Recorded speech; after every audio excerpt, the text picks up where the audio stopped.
Welcome back to Drawbridge Props and Armory. My name is Levi Woods, and I'm a prop builder, costumer, and I just want to show you today some of the cool Halloween masks that I've made over the years. This is one of them.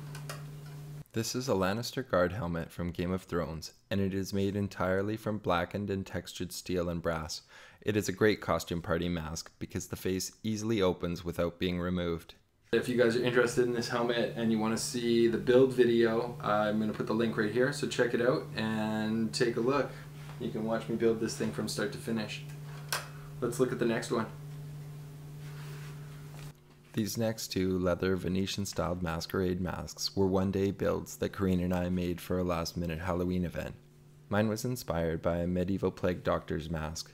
The leather was cased in water and then dried over many hours in a low-temperature oven while we stretched and sculpted to achieve the final shape.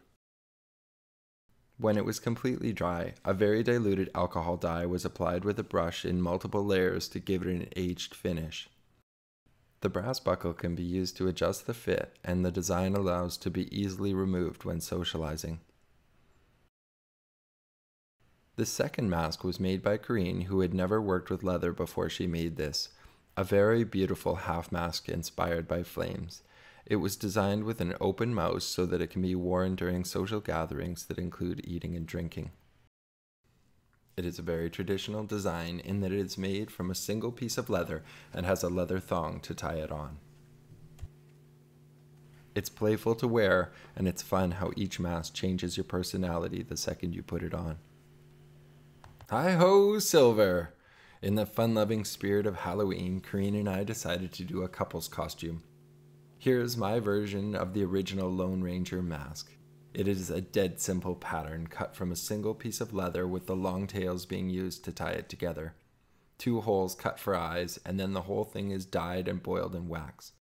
The Lone Ranger mask was such a simple build that I couldn't stop there. The completed costume obviously had to have a hand-tooled gun belt that matched the one from the original TV series. I love the design of how the holsters loop through the belt and back on themselves to stay together. Now I know what you're thinking. How did they get to work in those costumes? Well, no Lone Ranger Tontet costume would be complete without their trusty steed Silver. And here you can compare our costumes on the left with the show-used ones on the right. It's a little bit heavy, but it's pretty great. It's form-fitted to fit me. You can see it's pretty tight on me, but this little piece right here actually protects my eye, and I can't physically get that any closer to my eyeball, which is a nice feature of this mask. When it's locked in place, it functions the way it should. I am unable to remove the mask over the shape of my skull. Once unlocked, it removes easily.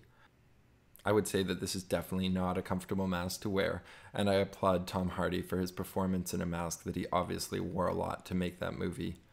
My version is made entirely from steel and then blackened with a torch. It's a tough party mask as both eating and drinking was prohibited while wearing, but I'm probably one of the few people in the world that has a steel version of this fantastic movie prop, so I'm pretty proud of it.